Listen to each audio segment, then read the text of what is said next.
No existen iglesias perfectas, pero sí iglesias saludables.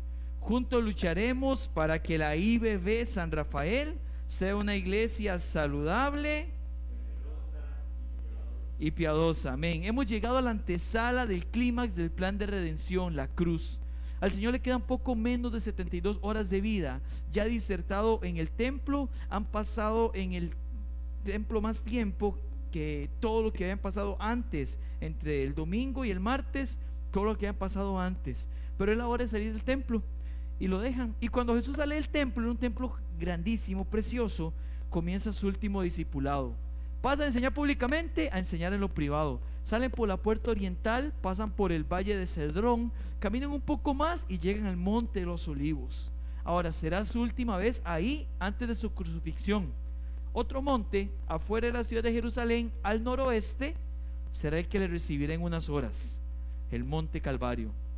Los discípulos salen y ven ese edificio, y les decía hace unas cuantas enseñanzas a los que están por primera vez, que medía casi 100,000 metros cuadrados. ¿Cuántas canchas de fútbol entraban ahí?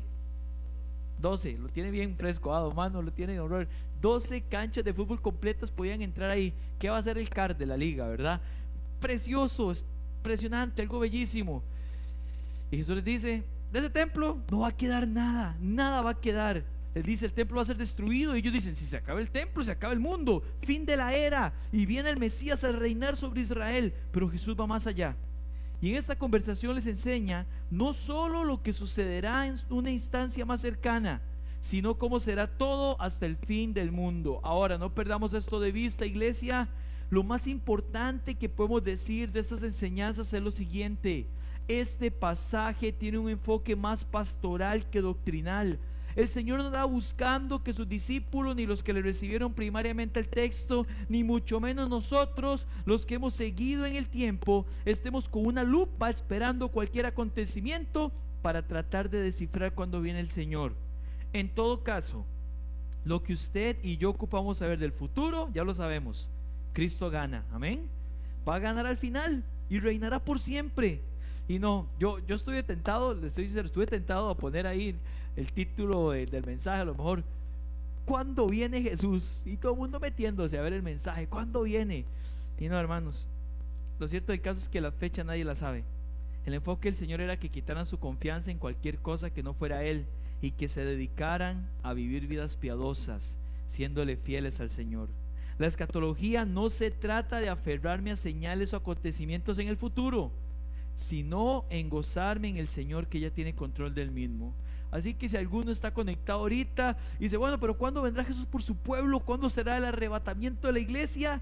Mi respuesta es la que cualquier predicador responsable con la Biblia y con el Señor da: no lo sé. Y entonces, ¿por qué estudiamos escatología? Escatología es el estudio de los últimos tiempos. Bueno, porque el Señor dejó para mostrarnos que Él sí tiene el control del futuro y podemos descansar en Él. Amén, hermanos. Usted puede poner amén ahí cuando está viendo. Mi oración es, hermanos, para que las próximas enseñanzas, como la que tuvimos anteriormente y esta, nos permitan anhelar más al Señor, serle más fiel y con un corazón que anhela su venida, no por el hecho de ver señales cumplidas, no, sino con el deseo genuino de verle a Él manifestado en gloria reinando. Hermanos, comenzamos.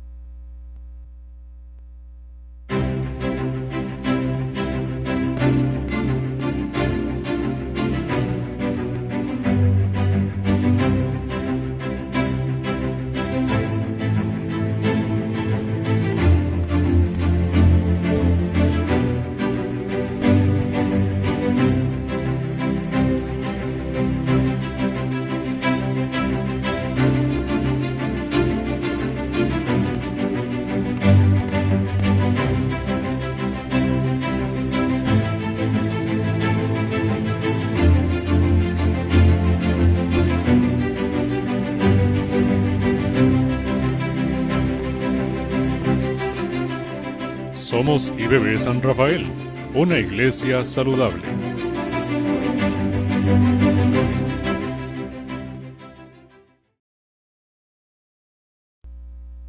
Amén. La lectura de hoy será una armonía del relato de los evangelios. Una armonía de los evangelios es ver cómo armonizan los pasajes de los evangelios sinópticos. Me gustaría verlo así, hermanos, porque esta es la respuesta más amplia que Jesús diera a una pregunta en su encarnación. Y porque después del Sermón del Monte, que está en Mateo 5, ese es el discurso más amplio de Jesús. Así que si lo vemos completo no perdemos detalle. La armonía va a estar entre Mateo 24, 15 al 25, Marcos 13, 14 al 23 y Lucas 21, 20, 24. Usted lo puede seguir ahí en su pantalla, donde lo va a poder leer. Está bien, voy a estar leyendo yo la armonía de los evangelios en este momento.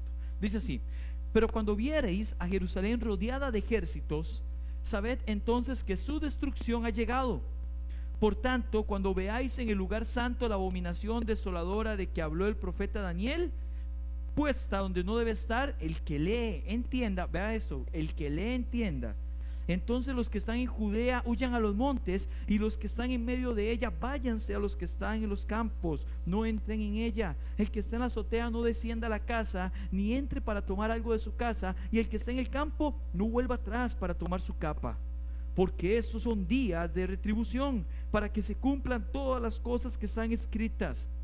Mas hay de las que están encintas y de las que críen en aquellos días. Orad pues que vuestra vida no sea en invierno ni en día de reposo, porque habrá una gran calamidad en la tierra e ira sobre este pueblo, y caerán a filo de espada y serán llevados cautivos a todas las naciones, y Jerusalén será hollada por los gentiles hasta en los tiempos que los gentiles se cumplan.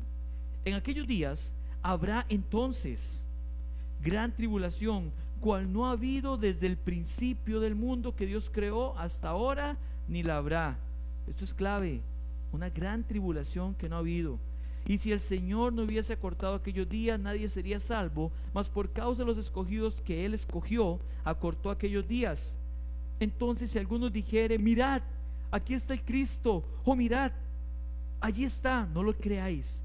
Porque se levantarán falsos cristos y falsos profetas, y harán grandes señales y prodigios, de tal manera que engañarán, si fuera posible, aún a los escogidos. Así que si os dijeren: mirad, está en el desierto, no salgáis, o mirad, está en el aposento, no lo creáis. Mas vosotros mirad, os lo he dicho todo antes. Pueden tomar su lugar. Usted en su hogar también puede tomar su lugar, mis hermanos. Hermanos, el texto que acabamos de leer no es porque dijimos: se vino el coronavirus, hay que hablar de este tema, ahora sí, esa será la señal del fin. Algunos dicen que la vacuna es la marca de la vez. Hermanos, muchas cosas se dicen por desconocimiento bíblico, parece broma, pero personas me escribieron y con un corazón muy genuino y sincero preguntándome: tengo miedo a ponerme esa vacuna porque no será algo así de lo que dice la Biblia, algo así. Y no, hermanos, no lo podemos entender de esa manera, jamás. Gloria a Dios por las personas que estudian para prepararnos para poder ver esos avances científicos que Dios también permite. Pero lo vemos porque nos toca en el Evangelio de Marcos, que estamos estudiando de manera expositiva, y concuerda con esto. Y alguno podría pensar: ¿será que este tema de esta pandemia es una señal? ¿A qué se refiere? Y hermanos, yo quiero que podamos detallar en el texto y prestar atención, porque como dijo el Señor, muchos Cristos, o sea, muchos Mesías se han levantado, se siguen levantando y se levantarán siempre diciendo: yo soy el Cristo, yo tengo la respuesta, yo vengo a reinar, y harán prodigios y señales. Y no queremos enfocarnos en eso. Ahora, en Marcos 13, con su Biblia, para que usted lo pueda leer, en Marcos 13, nuestro centro va a estar, para que usted lo tome en cuenta. La vez pasada quedamos en el versículo 13, vamos a leer el 14, el 15, el 16, el 17 y el 18. El texto de esta mañana son esos pasajes. Hemos leído más, pero no podemos ver más a menos que duremos 3 horas, porque es muy extenso y tiene mucho detalle. Y hoy nos vamos a centrar en un detallito: la abominación desoladora. Así que el bosquejo que tenemos hoy, el punto número 1 va a ser el de contexto, como siempre. Quiero decir, en la enseñanza anterior detallamos que había una realidad que debía ser aceptada. ¿Cuál era la realidad que debía ser aceptada? El templo sería destruido. Los judíos habían puesto más su confianza en el templo de Dios que en el Dios del templo. También vimos sobre el engaño que debía ser confrontado, el de aquellos engañadores llamados Cristos, y cómo la persecución sería una forma usada por Dios para hacer crecer su evangelio y también para purificarlo. El Señor se dedicó a prepararles antes de contarles lo que pasaría, puesto que su mente debía estar centrada en que aún en medio de la persecución y de los llamados Cristos, ellos debían perseverar. Pero las dudas seguían latentes. ¿Cuándo sucederán estas cosas? ¿Cuál será la señal de tu venida? ¿Y cuál será la señal del fin del siglo? Bueno, Jesús los introducirá a estas respuestas. Punto número 1 de nuestro bosquejo, hermano, para que usted pueda tomar nota ahí. Un mensaje para nosotros. Versículo 14 de Marcos 13. Marcos 13, 14 dice: pero cuando veáis la abominación desoladora de que habló el profeta Daniel, puesta donde no debe estar, el que lee entienda, entonces los que estén en Judea huyan a los montes. Hermanos, en el versículo 14 hay 3 puntos que deben ser destacados de este pequeño pero poderoso pasaje. La primera señal de la que habla el Señor, citando al profeta, que ellos muy bien conocían, el profeta Daniel, y la referencia a quienes lean esto y las acciones que debían tomar. 1, la profecía de Daniel. 2, la referencia a quienes lean esto, y este pasaje no fue añadido después. Y la tercera, las acciones que deben tomar. Hermanos, comencemos con el punto número 2. Jesús cita a los lectores de su profecía y les dice: el que lea. Claramente no está haciendo referencia a los apóstoles, ni siquiera el grupo más cercano en aquel momento a quienes le contarán estas cosas. La expresión de Jesús se refiere a las personas que llegarían a leer esto. Algunos afirman que esta fue una nota editorial de Marcos al leer el Evangelio, porque claramente Jesús no diría el que lea cuando ellos están escuchando y les está hablando. Bueno, esto es un argumento muy simplista tal vez, pero en todo caso, hermanos, yo quiero dejar algo claro. El Señor está dando una muestra para nosotros de su control absoluto, no solo para más adelante inspirar a Marcos a plasmar esto en su evangelio, sino pensando que en esta profecía había algo para que nos lo leyéramos. O sea, ese versículo me enseña que esta profecía tiene que ver conmigo también. ¿Qué debe hacer el que lee según ese versículo? Entienda, ¿verdad? Excelente, hermano. Chocolate virtual, porque está en estos momentos. Bueno, usted está presencial, ¿cierto? Hermanos, que el que lee debería entender a qué se refiere la abominación desoladora, puesta donde no debe estar. Y en ese sentido es un llamado al lector a estudiar y meditar en dicha abominación y lo que significó. O sea, hay una enseñanza para nosotros hoy. Entonces nuestro punto número 1 era un mensaje para nosotros. Nuestro punto número 2 es una profecía para nosotros. Segundo, entonces Jesús cita al profeta Daniel. ¿Qué está citando? Hay al menos 3 citas que hablan sobre la abominación desoladora en el libro de Daniel. Daniel 11:31, Daniel 12:11 y Daniel 9:27. Daniel 11:31 apunta a un evento histórico que ocurrió en el siglo II antes de Cristo. Busquen su Biblia, por favor, el libro de Daniel. Está después de Ezequiel, dice alguno. Me dejó igual, pastor. Después de Ezequiel, antes de Oseas. Sí, en el Antiguo Testamento. Daniel 11:31. Dice la palabra del Señor en Daniel 11:31: y se levantarán de su parte tropas que profanarán el santuario y la fortaleza, y quitarán el continuo sacrificio y pondrán la abominación desoladora. La expresión que aparece aquí es la misma que usó Jesús.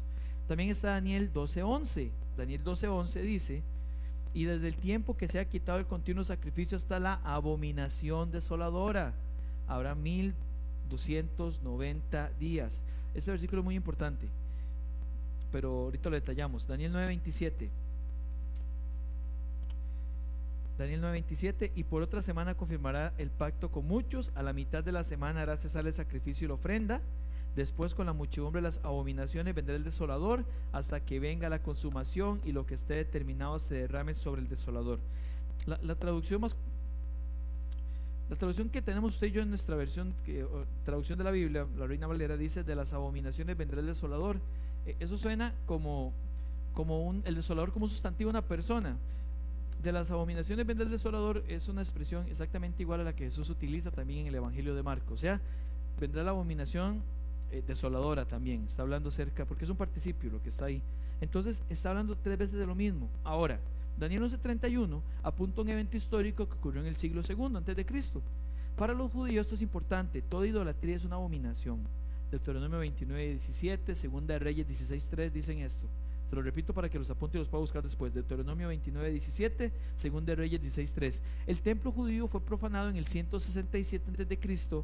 por el rey Ciro Antíoco IV, Antíoco Epífanes. Es más, Antíoco Epífanes llegó a llamarse Teos Epífanes, que significaba el Dios manifestado. ¿Qué fue lo que hizo la abominación? Se metió en el templo, agarró una cerda, un puerco, una puerquita, la puso en el altar y ahí la sacrificó. Idolatría, la abominación peor que podían tener. Estaba profanando su templo. Este Antíoco hizo varias cosas. Entre las cosas que él hizo fue también prohibir la Torá, prohibió el judaísmo completamente.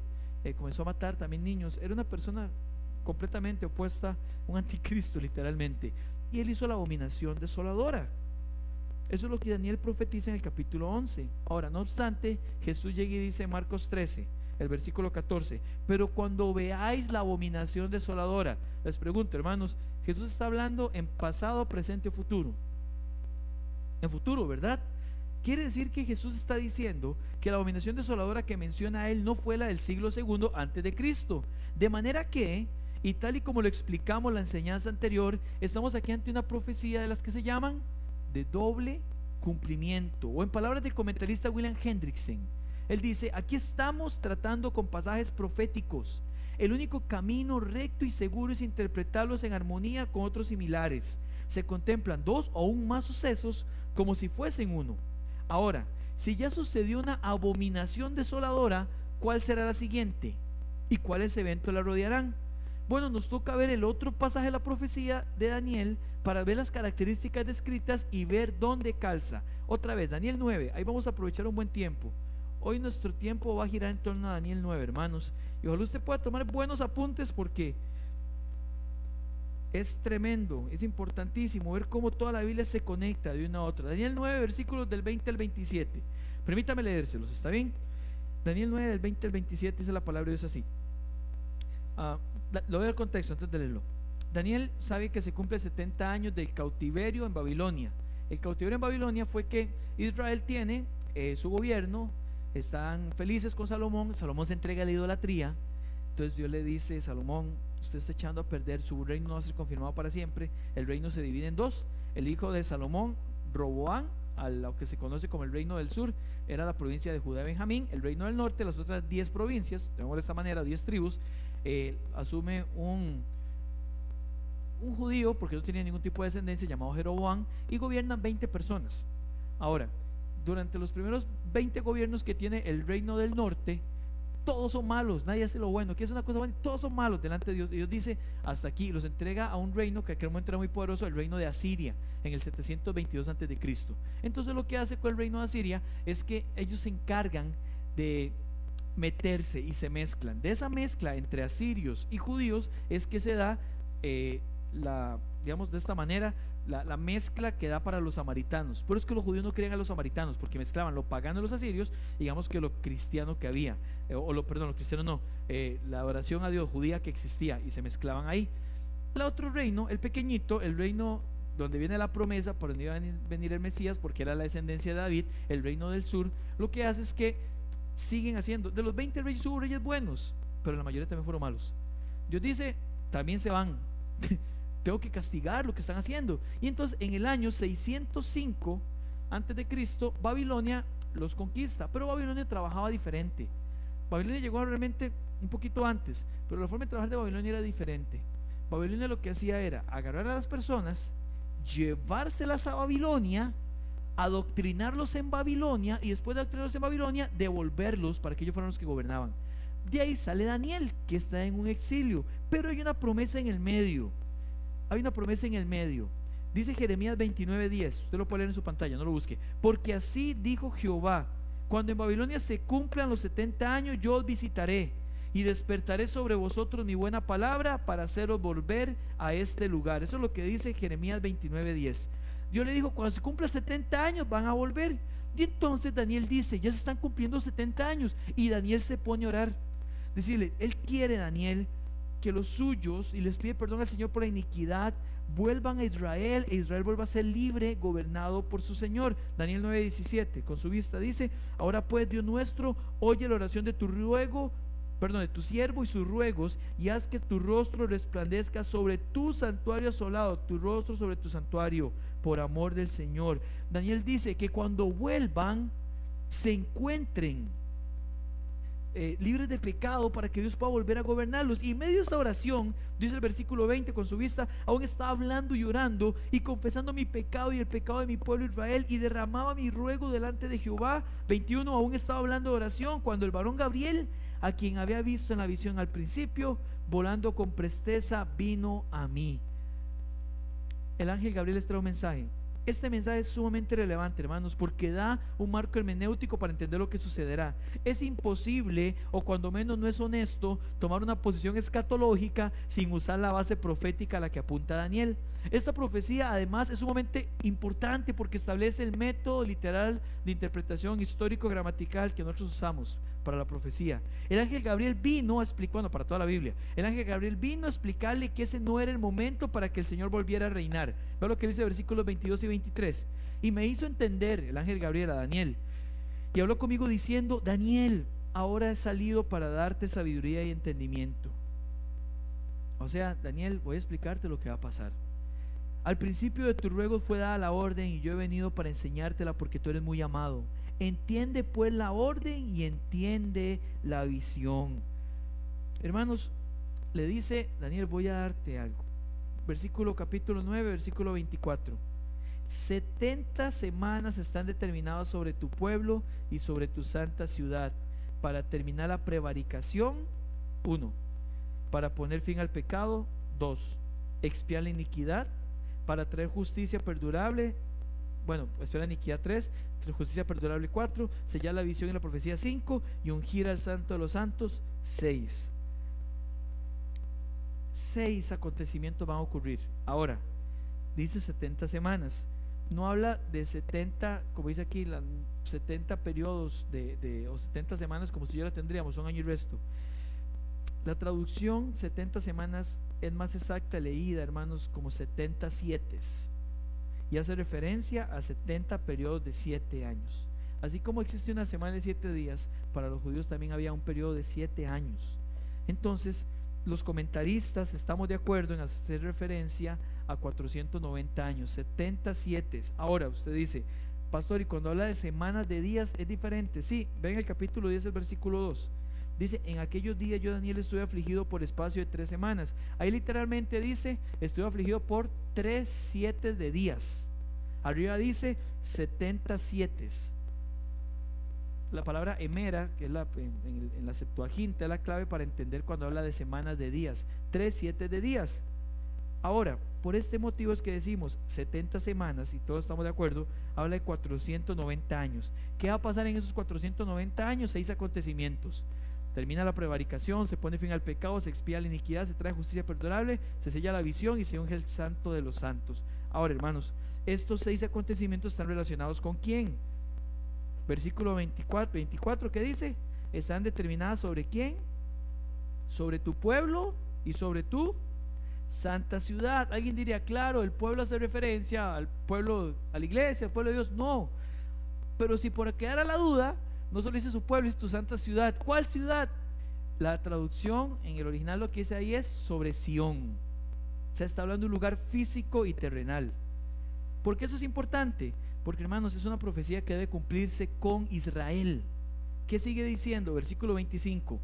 Sabe pues y entiende que desde la salida de la orden para restaurar y edificar a Jerusalén, eso que pasó, que está diciendo ahí, fue en el 445. ¿Qué fue? Dijeron: Artajerjes el rey firmó y dijo: pueden ir a otra vez a edificar. Ahora, ¿qué va a pasar? Dice aquí, sigamos leyendo: hasta el Mesías príncipe habrá 7 semanas y 62 semanas. Se volverá a edificar la plaza y el muro en tiempos angustiosos.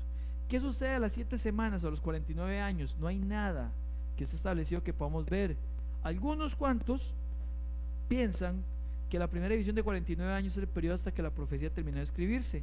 Usted sabe que entre el Antiguo Testamento y el Nuevo Testamento hubo un periodo de 400 años de silencio. Parece que esa primera semana fue cuando se terminó la profecía. Pero luego vienen 62 semanas, 62 por 7, 434 años, los cuales sumados son 483, porque son 434 más 49, 483 años de 360 días, como tiene el calendario judío. Ahora, ¿sabe cuándo se cumplen esos 483 años? La semana en que Jesús hace la entrada triunfal.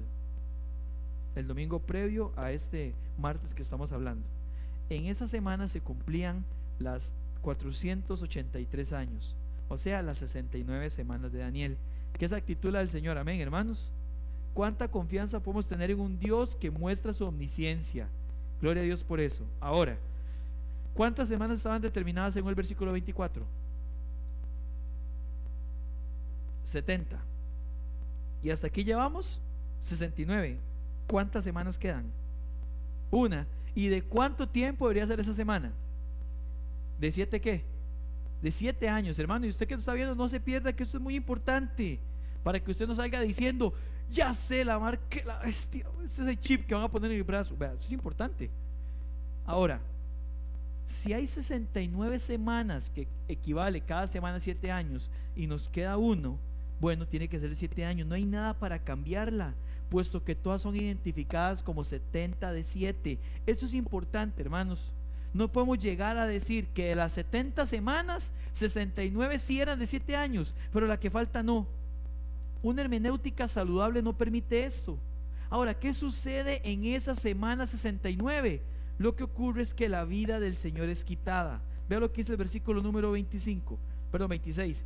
Y después de las 62 semanas, 7 más 62, ¿verdad?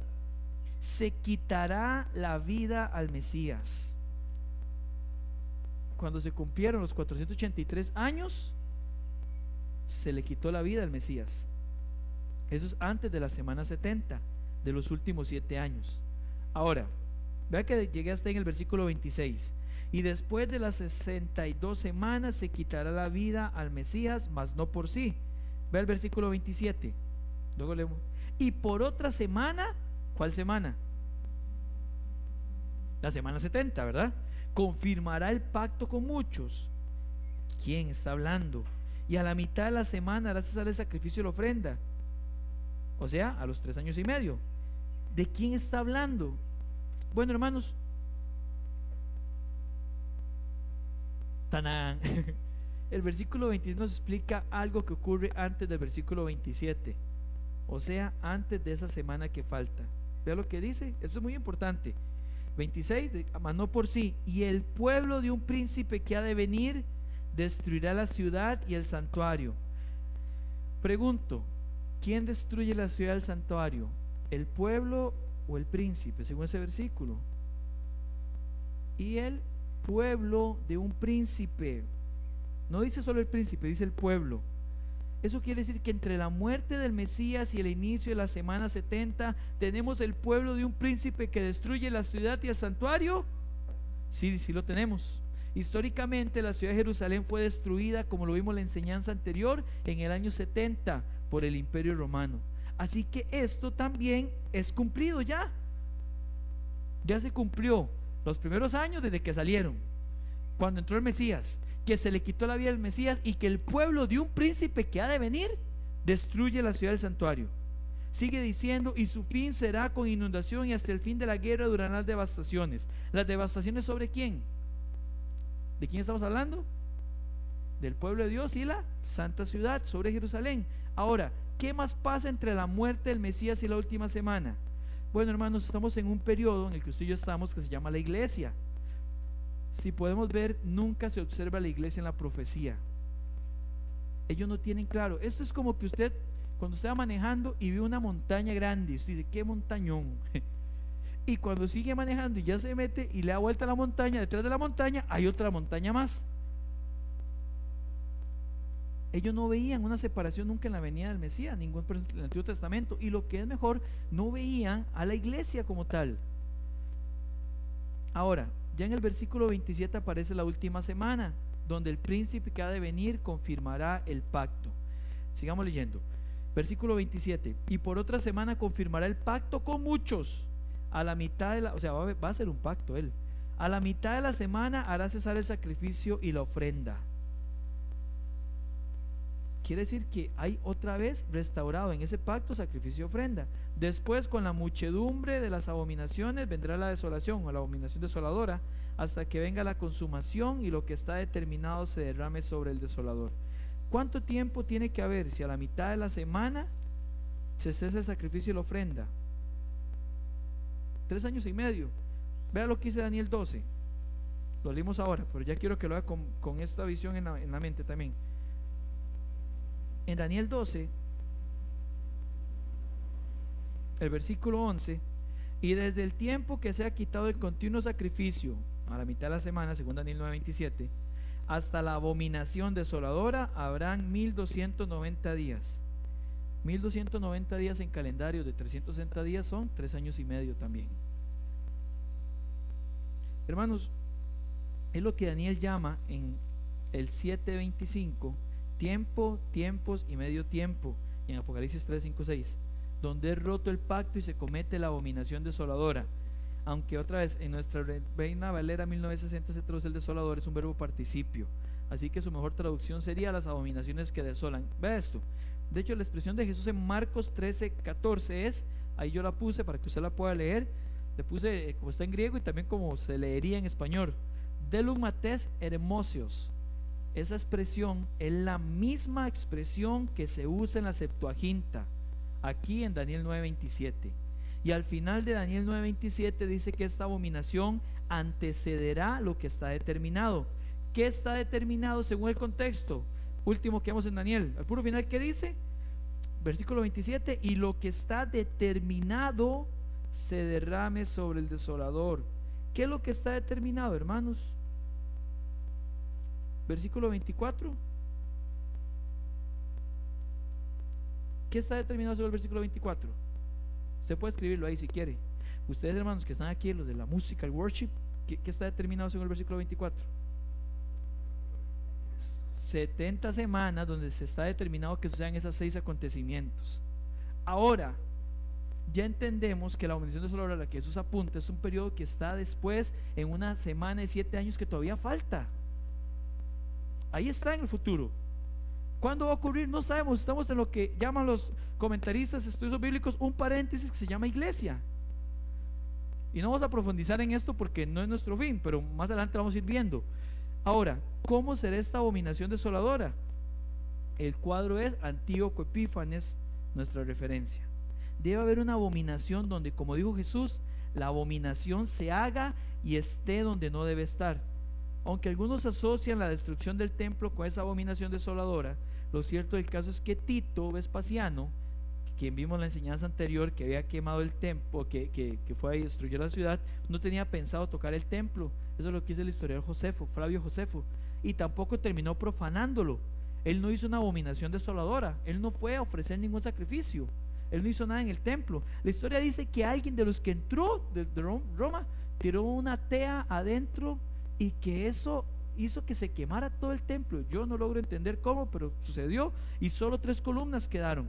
De este modo, dicha abominación aún espera un cumplimiento futuro, que será el preámbulo de cuando ocurran las 6 cosas que vienen aquí. ¿Qué es lo último que tiene que ocurrir? A ver, terminar la prevaricación, poner fin al pecado. Le pregunto, ¿ya hay fin al pecado en este momento? No hay fin al pecado, le entendemos que no, ¿verdad? Sigue habiendo pecado. Expiar la iniquidad, traer justicia perdurable, sellar la visión y la profecía, y ungir al santo de los santos. ¿Quién es el santo de los santos? Cristo. Y Cristo no fue, el Señor no ha vuelto otra vez a ser ungido de esa manera.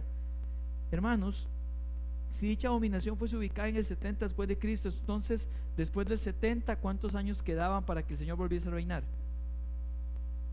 3 años y medio, porque no, son 70 semanas, y algo que sabemos que no ocurrió. Por esta razón no podemos asumir que la abominación desoladora como una ya fue cumplida en el 70 después de Cristo. Ahora, Jesús le dio la respuesta a la destrucción del templo. Sí, está en Lucas, ¿verdad? Pero ya entendemos que hay una abominación desoladora que esperamos, y los pasajes que siguen vamos a ir viendo porque hay varias menciones más. Pero quiero ir al punto 3 rápidamente. Dice: pastor, queda enchilado, como dice uno aquí en Costa Rica con eso. Bueno, más adelante vamos a seguir viendo, pero lo importante es que usted sepa que la abominación desoladora no ha sucedido y que el cuadro que nos espera es lo que ya pasó. O sea, cuando usted vea que lo que hizo Antíoco Epífanes es lo que alguien realiza como él lo hizo, usted dice: bueno, espero que usted no lo vea y que el Señor, ya esté usted con el Señor y la iglesia, ¿verdad? Si usted se quedó, tiene un problema más grave, pero luego hablamos de eso, ¿verdad? Punto número 3, un ejemplo para nosotros.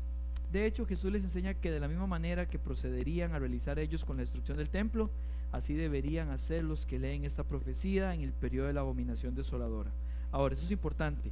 Lucas es el único que detalla la destrucción del templo y la forma de actuar es igual. Lucas 21, 20, 24 dice así: pero cuando viereis a Jerusalén rodeada de ejércitos, sabed entonces que su destrucción ha llegado. Entonces los que estén en Judea huyan a los montes, y los que en medio de ella váyanse, y los que estén en los campos no entren en ella, porque estos son días de retribución, para que cumplan todas las cosas que están escritas. Mas hay de los que están en cinta y de los que crían en aquellos días, porque habrá gran calamidad en la tierra e ira sobre este pueblo, y caerán a filo de espada y serán llevados cautivos a todas las naciones, y Jerusalén será hollada por los gentiles hasta que los tiempos de los gentiles se cumplan.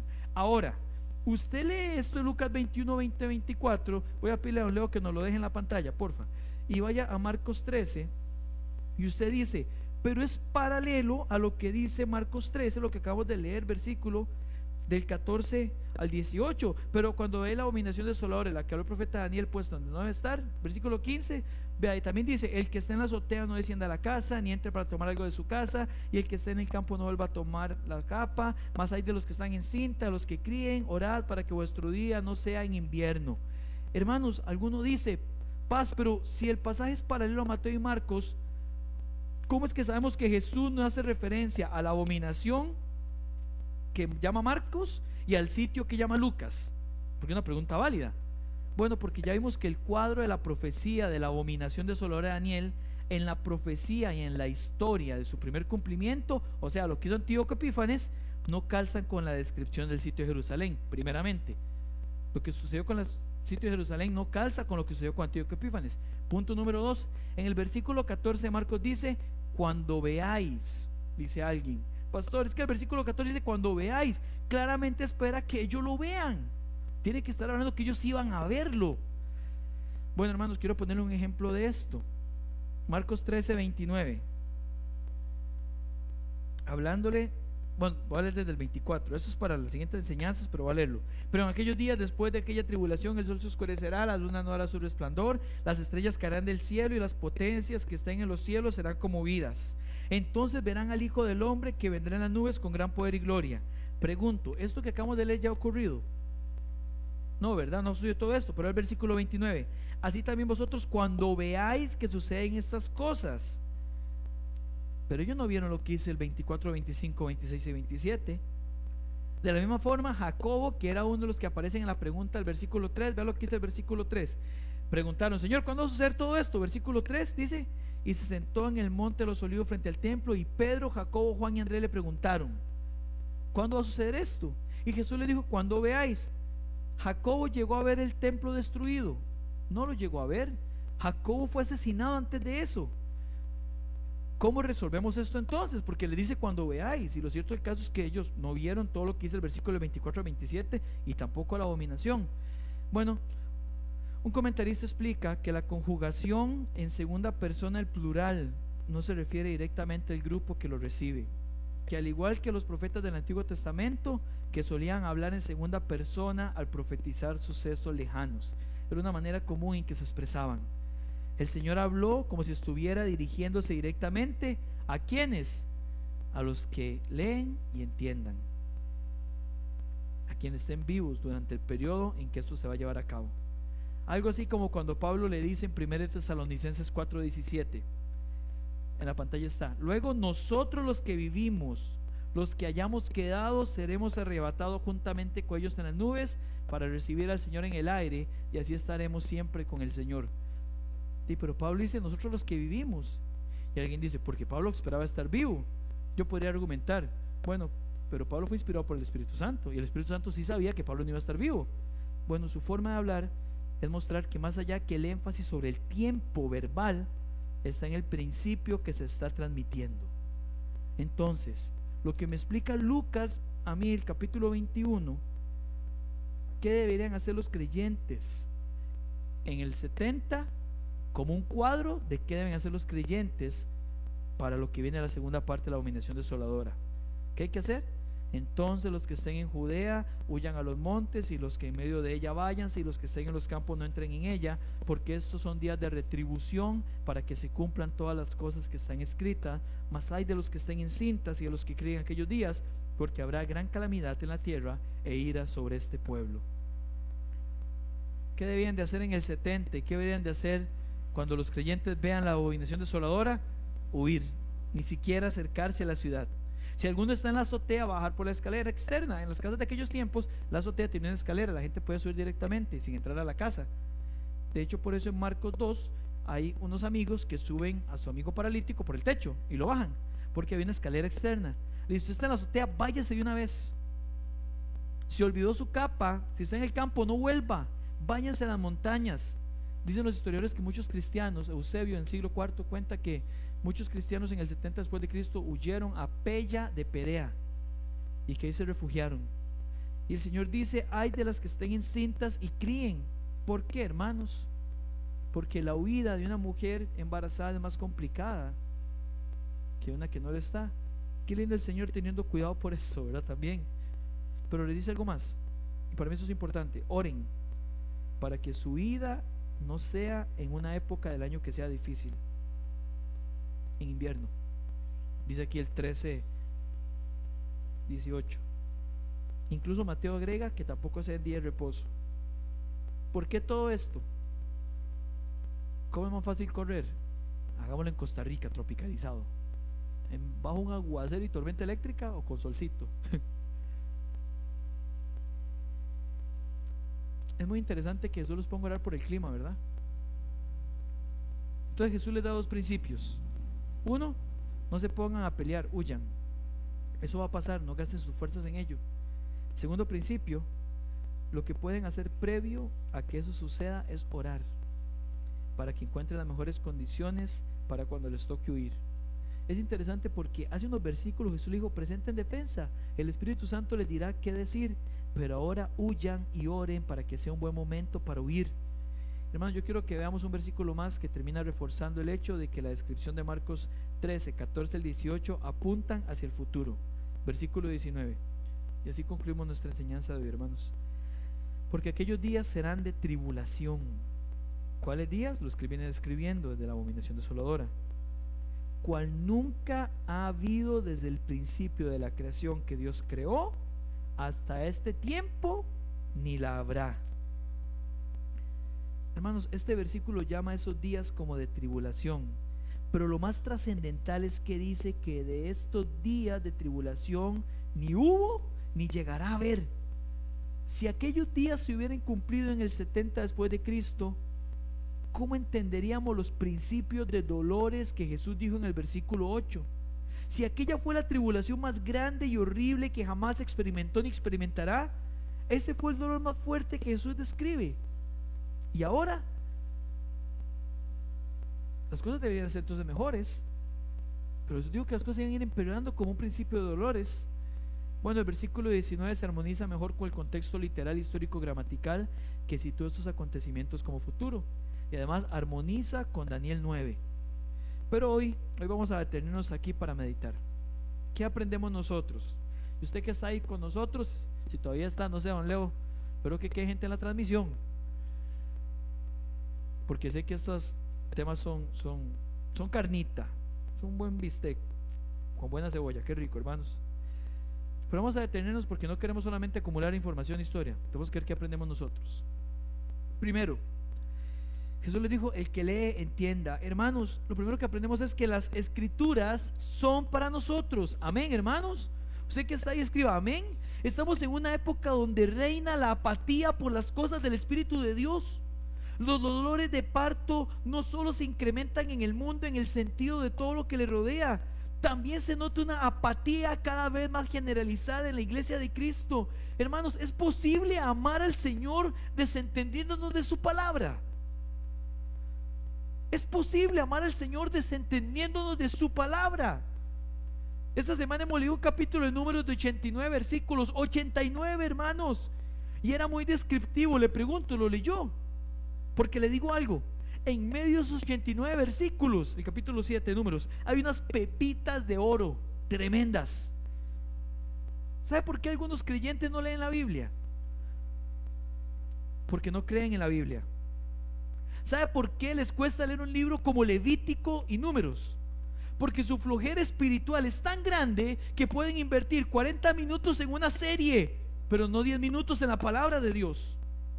Le aburren las cosas espirituales, pero le entretienen los deseos de los ojos, los deseos de la carne. Olvidan que todo lo que hay en el mundo no proviene del Padre. No lo que dice 1 Juan 2:15 al 17, hermanos. No améis el mundo ni las cosas que están en el mundo.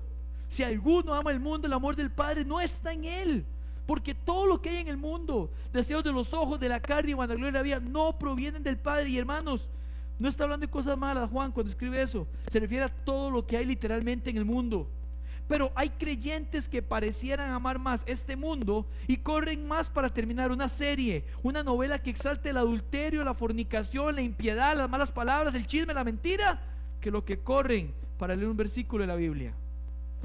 Qué vergüenza, hermanos. Las escrituras son para nosotros, amén. Son para nosotros, hermanos. Y si es difícil de entender, entonces se estudia para entender, se ora para entender, se le ruega al Señor para entenderla, porque toda la escritura es inspirada por Dios. ¿Qué voy a hacer? Marcos 13, complicadísimo, me lo brinco, buscar otro pasaje más sencillo. No, hermanos. Les soy sincero, yo preferiría a lo mejor predicar otro texto. Un texto tan difícil en el cual tengo el handicap, la desventaja de que usted podría simplemente salirse y ponerse a hacer otra cosa. Pero confío en el Espíritu Santo de Dios que nos guía a estudiar su palabra expositiva continuamente, amén, hermanos. Y por eso enseño lo que la Biblia dice que hay que enseñar y lo que nos corresponde enseñar.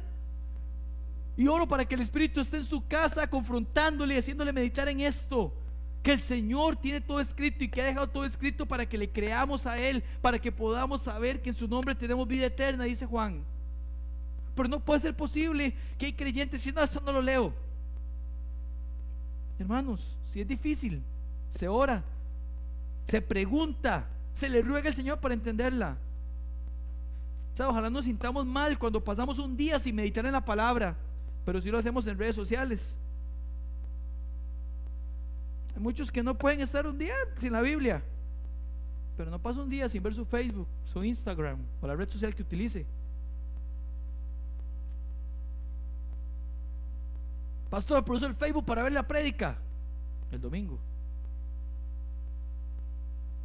Con razón el mundo adolece la apatía espiritual, porque quienes deberían estar exaltando a Cristo tratan de acercarse lo más que pueden a este mundo. Hermanos, estamos tan consumidos en la corriente de este siglo que lejos de buscar lo que le agrada al Señor, nos conformamos con aquello que creemos que no le desagrada a Él. Jesús dijo: ¡ay, lea! Esto es para usted. Vienen los tiempos finales y como nunca antes la IBBSR debe moverse a la santidad, amén, hermanos. Debe proclamar el Evangelio, amén, hermanos. Pastor, pero no tenemos ni un año constituidos. ¿Y qué vamos a esperar? ¿Usted que está ahí, qué va a esperar? Hasta ser una iglesia muerte, una iglesia que está muerta con creyentes que viven como moribundos, para decir: mira, sí, hay que despertarnos. No, yo no haré eso. Hermano, usted que no comparte versículos en su familia. Para los que no saben, la congregación está en una de las familias. Hemos establecido 5 familias en WhatsApp para que se manden mensajes. ¿Por qué no comparte versículos? ¿Qué es esa apatía? Si no lo lee, despabilese.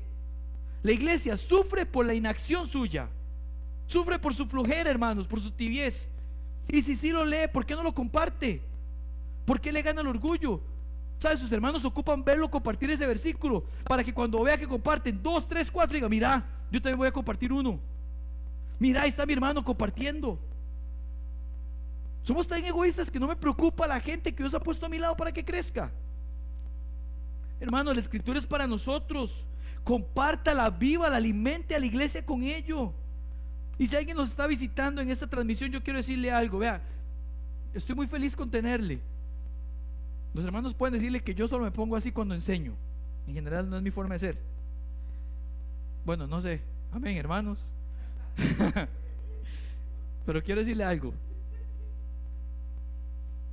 En esta iglesia no nos andamos con medias tintas. El evangelio está diluido porque los pastores permitimos que se diluya por ser complacientes.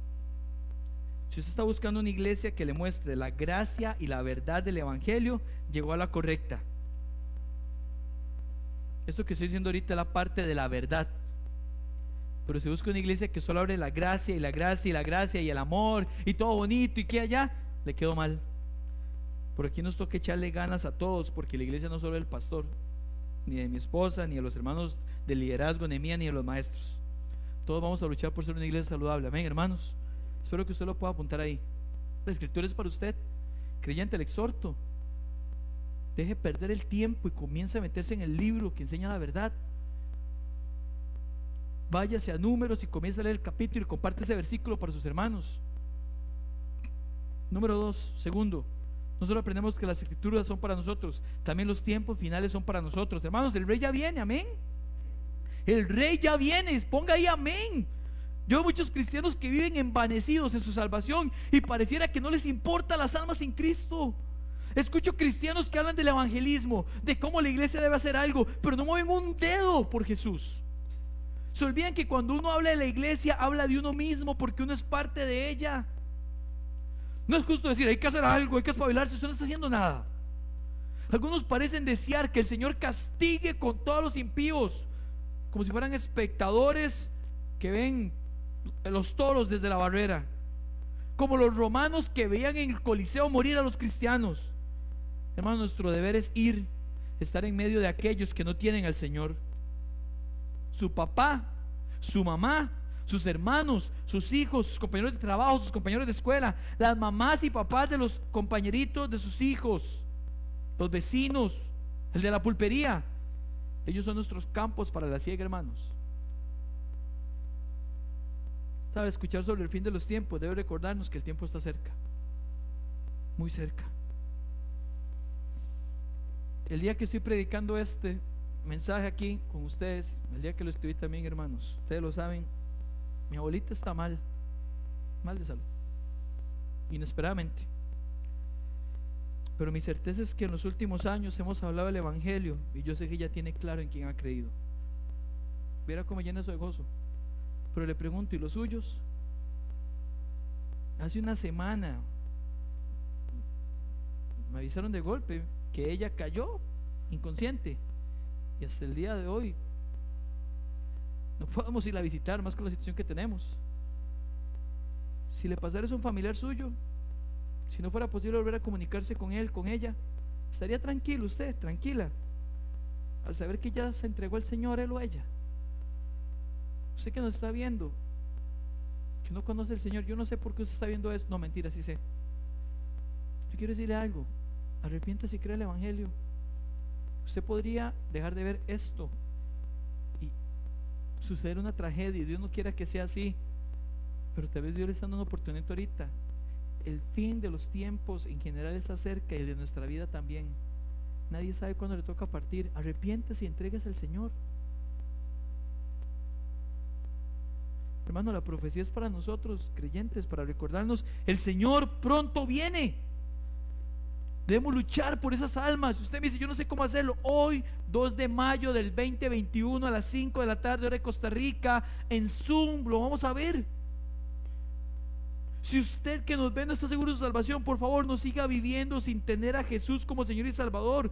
Póngase bien con Dios, pronto la noche viene.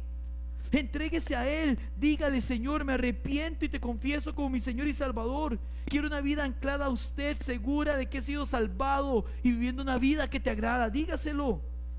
Si ese es su anhelo, pídaselo ahí mismo donde esté, ya mismo. Y luego escríbanos y con gusto conversamos y le guiamos en el Señor. Pero ya mismo entréguese al Señor, que usted no sabe si le quedan solo minutos de vida o horas. Punto número 3: no solo las escrituras es para nosotros, y no solamente los tiempos finales son para nosotros, creyentes, la oración es para nosotros. Usted dice: pastor, eso es obvio. No es cierto. Muchos creyentes no viven con esa convicción real. El Señor les decía: oren para que su vida no sea en invierno. Y sígame con esto, por favor, que es importante. Más de uno en la actualidad diríamos: ¿para qué vamos a orar? Si igual, si Dios quiere que llueva, llueve, al margen de mi oración. ¿Está seguro que la Biblia enseña eso? Como dice el pastor J.C. Ryle, el creyente no debe dar por sentado que Dios le cuidará y cubrirá sus necesidades si no utiliza los medios y el sentido común que Dios le ha dado como a los demás. Sin duda puede esperar una ayuda especial de su Padre Celestial en cualquier momento de necesidad, pero eso sí hace un uso diligente de los medios legítimos. Profesar confianza en Dios a la vez que nos sentamos negligentemente sin hacer nada no es más que extravagancia y fanatismo que desprestigian el cristianismo. A veces vestimos la flojera y la negligencia de espiritualidad. Y a lo mejor con tal de desmarcarnos de algunas prácticas que rayan en lo místico y ponen al humano a la altura del Señor, o que pareciera que quieren rebajar el santo y sublime al nivel de ellos, nos hemos vuelto cortoplacistas en este tema. Y usted dice: pastor, ¿qué quiere que diga? Señor, no aceptaré un no como respuesta, como dijo alguien por ahí. Señor, yo declaro y ato y desato. A lo mejor por evitar eso nos hemos vuelto cortoplacistas. Le digo algo: la oración tiene poder. Amén. Estos últimos veces hemos visto, iglesia, a Dios respondiendo muchas peticiones que le hemos hecho como iglesia. ¿Puede mi oración cambiar el clima? Mi oración no. El Dios en el que creo, el que le oro, sí. Sabe, varios oramos la semana anterior para que no lloviera para la caminata misionera que tendríamos. Sabe, no llovió martes, miércoles, jueves, viernes. Fuimos el sábado y cuando estamos a 100 metros de montarnos a la buseta comienza a caer una garúa. Qué gran Dios, amén. ¿Puede nuestra oración proveer empleo? Nuestra oración no. El Dios en el que creemos y al que lo oramos sí. Hermano, yo me siento bendecido al ver tantos hermanos desempleados en los últimos meses. Bueno, no me bendice la desempleo, lo que sigue. Y ahora con su trabajito. Y yo me siento parte de eso. Porque ahora cada domingo, martes, jueves y sábado a las 10 de la noche, cada lunes, miércoles y viernes a las 6 de la mañana, ahí estuvimos orando para que el Señor les proveyera. Yo me gozo, hermanos. Me gozo la última acción de gracias que nos pasó con el hermano que nos puso: hermano, ya tengo trabajo. Yo estaba feliz, como si lo hubieran dado a mí, porque le oramos a Dios por eso. A su tiempo contestó y a su forma. Siempre es así, amén. Pero no puedo decir: no, tía, lo que usted quiera. Así no funciona. Dice la Biblia en el Salmo 34: claman los justos y el Señor los oye y los libre de todas sus angustias. ¿Qué hay que hacer para que el Señor escuche? Según ese versículo, clamar. Y nos falta mucho, pero le digo algo: hay personas que no pueden contar como suya las victorias espirituales porque nunca invierten en ellas. Hay personas que no pueden contar como suya las victorias espirituales porque nunca invierten tiempo en ello. Viven a la deriva, no pasan tiempo en el secreto. Cualquier cosa que sucede les viene bien y dicen lo que Dios quiera, pero en el fondo no tiene que ver con que confían en la soberanía de Dios, sino con que descansan en su flojera. Hermanos, todo verdadero creyente debe tratar de utilizar todos los medios que Dios le ha dado con diligencia y dejarlo todo en manos de Dios, pero hay que usar los medios. Y la oración es uno de ellos. Ore al Señor por su voluntad y pídale lo que usted desee y tenga fe en que el Señor hará lo mejor. El Señor les dijo: ore para que su vida no sea en invierno. ¿Fue en invierno? No lo sé, pero sí sé que debían orar. De la misma manera, la Biblia dice: por nada estéis afanosos, si no sean conocidas vuestras peticiones delante de Dios en toda oración y ruego. Sean conocidas vuestras peticiones delante de Dios en toda oración y ruego con acción de gracias. Y la paz de Dios, que sobrepasa todo entendimiento, guardará vuestros corazones y vuestros pensamientos en Cristo Jesús. ¿Qué dice Filipenses 4:17? Que yo le voy a pedir al Señor, y cuando lo voy a pedir, agradeciéndole porque me da la oportunidad de pedirle todo lo que esté en mi corazón, pedirle, su paz va a sobrepasar mi pensamiento y va a decirme: hijo, esto que está pasando yo lo estoy permitiendo para tu bien y te voy a responder conforme a mi voluntad. Hermano, la oración es para nosotros. No es justo que creyentes no sepan las necesidades del pueblo porque nunca se conectan a orar. No me coinciden los horarios. Ayer fue sábado, y si uno trabaja sábado, hoy era domingo, y no tiene que levantarse muy temprano tampoco, a lo mejor. Hubiera aprovechado ayer en la noche para poder conectarse.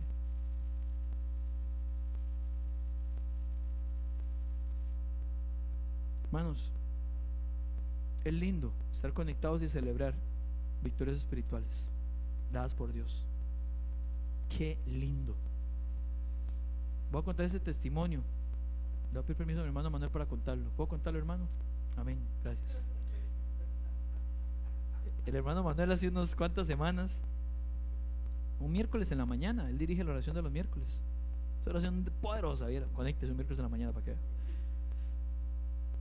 Y él dice: hermanos, oren por mí porque el Señor cumple su voluntad. Está en una situación muy apremiante en su trabajo y no puedo seguir así. Lloramos y terminamos la oración y algunos seguimos orando. Dios, de una manera soberana y que solo Él puede hacer, acomodó las cosas de una forma que Dios puso en gracia a nuestro hermano Manuel con su jefe. Y el jefe ha cumplido con lo que él dijo que iba a cumplir. No sé cuánto tiempo más será eso, pero yo me gozo por esa oración que hicimos juntos. Y lo cuento porque el hermano Manuel después lo dio como acción de gracia más adelante. ¿Sabe quiénes sabemos eso? Los que estamos orando como iglesia. Usted que nos ve y dice: yo quiero orar, ponga sus peticiones ahí, vamos a orar por las suyas, cuente con nosotros. Pero iglesia, usted que es miembro de la iglesia, le esperamos para que ore también. No hacemos tiempo de oración porque no tengamos nada que hacer, es que entendemos que la oración es para nosotros y que la iglesia tiene que prevalecer unida. Y qué mejor cuando ora unida. Amén, hermanos, escriba amén ahí si usted cree esto que acabo de decir, por favor. Que sea una práctica que moldee nuestra vida individual. Y así cuando usted escuche, hermano, acción de gracias, diga: gloria a Dios, yo oré por eso a mi Dios, para que Dios bendijera a mi hermano. Wow. Conclusión: los acontecimientos finales de este mundo deben hacernos meditar en el Señor y su palabra. Recuerde, las escrituras son para usted. Antes de ponerse a ver algo, a oír algo, a jugar algo, a pasar el dedo en redes sociales, pregúntese: ¿ya pasé tiempo en la palabra? ¿Ya compartí el versículo con mi familia San Rafa, que será de bendición y les mostrará a otros que estoy echándole ganas a las disciplinas espirituales? Si la respuesta es no, vaya a la palabra. Y si ya fue, mira, no compartí, se devuelve y comparte el versiculito para bendición de los suyos. Somos una familia, hermanos, amén. No estamos solos. Nos preocupa a los demás. Recuerde que los tiempos finales también son para nosotros, para compartir el evangelio. Privilegio y deber. O sea, al finalizar la clase de escuela dominical hoy, después de esto, las clases que tenemos en Zoom, ¿por qué no piensa en esa persona para llamarla, mandarle un mensaje que ocupe el evangelio? Coordine una cita, envíe un versículo, haga algo. No sabe usted si es el último tiempo para escribirle y para que recapacite. Por último, recuerde, la oración es para usted. Invierta tiempo en ella y también planifique sus días para orar con la iglesia. Si su horario es complicado entre semanas, siempre queda disponible el fin de semana, pero haga un esfuerzo. Sí, ocupa un esfuerzo y sacrificio. Las cosas espirituales ocupan esfuerzo y sacrificio. El Señor volverá, creemos eso, amén, iglesia. Pero mientras tanto aprovechemos lo que le ha dejado para nosotros. Vamos a orar. Invito a ponerse en pie. Si usted en su hogar, también póngase en pie ahí. No sé qué hay sentado, si se le ve. Y vamos a orar. Señor, gracias por cada persona que está hoy en la reunión de sus santos, tanto presencialmente aquí, los hermanos de la música, su servidor, Señor, como los hermanos que están conectados. Señor, si hay alguien que nos visita hoy, oro para que Él pueda entregarse a usted. No hay palabras mágicas para esto. Simplemente decirle: Señor, me arrepiento, creo en usted, sea mi Señor. Y oro, Señor, por los creyentes que a lo mejor hemos descuidado por flojera la escritura, y no solo para nosotros, sino para compartirla con los hermanos, para que usted, Señor, nos fortalezca y nos dé convicción. Oro, Dios, para cuando hemos visto los tiempos finales como algo que sí va a suceder y ya, no, Señor, que nos despierte una pasión, porque la gente va a irse a una condenación sin usted si no le hablamos. Nuestros vecinos, nuestros amigos, nuestra familia, nuestro papá, mamá, hermanos, sobrinos, tíos, los compañeritos de la escuela, los papás de esos compañeritos de nuestros hijos. Haz arder nuestra alma, Señor, por el pecador. Y por último, Dios, que recordemos que la oración es para nosotros.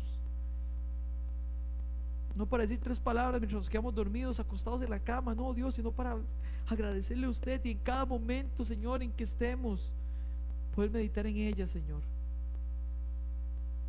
Pronto la noche viene, Señor, que usted nos haya trabajando con las lámparas encendidas, Señor. Gracias por ser tan bueno con nosotros. Bendito seas en el nombre de Jesús. Amén. Amén.